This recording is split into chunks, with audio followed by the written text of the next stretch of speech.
Manchester United didn't just beat Chelsea, we completely broke them. I'm not even joking. Wait until you hear what their fans are saying after this game. This might be one of the biggest meltdowns you'll see all season. And it only gets worse. Let's start with this Chelsea fan. He is not holding back. This is that. We are now at breaking point, and something needs to give. Something needs to change, because Chelsea are on the precipice of a disaster, the kind of disaster that could erode the fabric of the club. Like, Liam Rosenior as manager is over. It's over. It's completely and utterly over. Now, look, you can rationalise it and say that it was a noble experiment. It was a progressive appointment. If you were on the side of this appointment, if you had a problem with me for being anti this appointment at the very beginning, I don't care anymore. Rationalise it however you want. Yeah, you tried. It was impressive. It was an appointment made with foresight. It was good to give a young English manager an opportunity, whatever. And I kind of agree on some level that there is a place for that debate.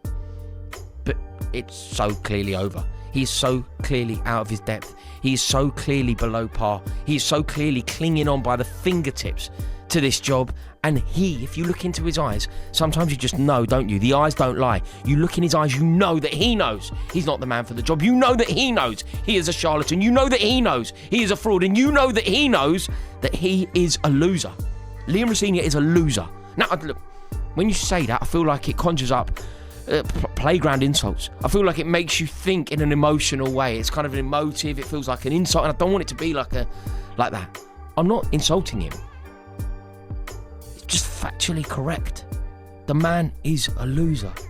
He loses all the time. Every big match that he has played, has managed Chelsea in, he has lost.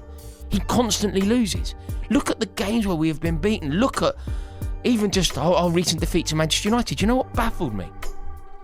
Afterwards, firstly, he tried to gaslight us into saying that we played well. And when I heard that, and I was like listening to that, he basically said that we were the better team against Manchester. I was like, what are you talking about, you idiot? They kept us at arm's length the whole time. They let us knock the ball about.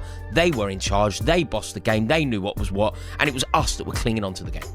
But he said something else. And I was just like, what are you on about? He basically went, that kind of performance is unacceptable at this level. And somehow, that's not even the worst part. Because this next fan, he basically says their entire season is finished. Yeah, finished. Listen to this. The amount of times he was just kind of fighting to control the ball, tripping over himself every time they had any transitional threat or counter-attacking threat, man. Garnacho was the one to just kill all hopes and kill all dreams. And it's funny that a guy that these directors, kind of safeguard as the last resort option that they kept just on tabs forever throughout last summer window, ends up being one of the big players right now who plays a part in costing us, because he's just offering nothing to the team. And I think, listen, I can't really continue on with this review without discussing the fan protest before. Obviously, I'll shout out the fans today. I thought it was organized extremely well, publicized very well, coordinated great. Tons of supporters was out there. I think the message of Blue Coat Out is prevailing. Now, I can give all the criticisms against the board, which I've done for years, about their lack of execution. I feel like no one touches upon that.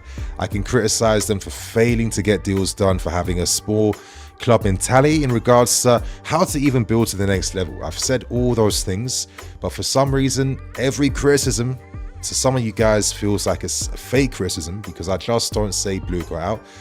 But I don't say Blue Coat Out because I wouldn't want these guys to leave us. It's just the reality of the matter that they ain't gonna sell. It just really is that simple. So I just can't put my mind onto something that isn't gonna lead towards immediate change. Yeah, the change I'd like to see would be different directors. I'll be honest with you. I'd like to see someone take over. We want to get experience, but to be honest, I don't feel the confidence that if, let's say, we're going to be building now without your Enzos and big name players, I don't really have the confidence that these guys will even know how to prepare for that future away. Because after seeing how they've been running business over these last few years, man, terrible negotiations, start and stop negotiations, or not wanting to commit to signing players that upgrade the team over small, minuscule differences in valuations, or the useless ways we negotiate to sign players, where you not only make it you publicly announce you want this guy, yeah, then you spend the next 1 month, yeah, wasting time playing this never-ending useless battle where you arrogantly tell yourself that you feel like clubs will eventually bow down to your demands. It might have happened once or twice, but you tried it 50 times, yeah? We're building a rep for being mugs right now, yeah? And ultimately, it's the arrogance. I feel that's the energy we can all kind of feel from this ownership, right? It's this arrogance of feeling like they know what's best, even though none of them have the experience that the top requires from them.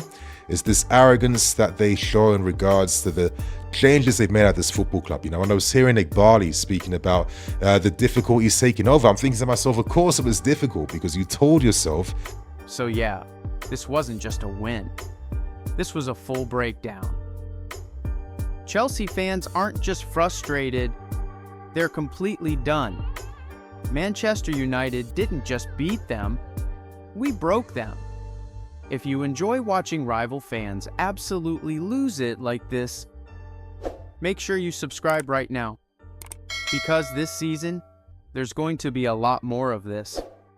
And trust me, you don't want to miss it.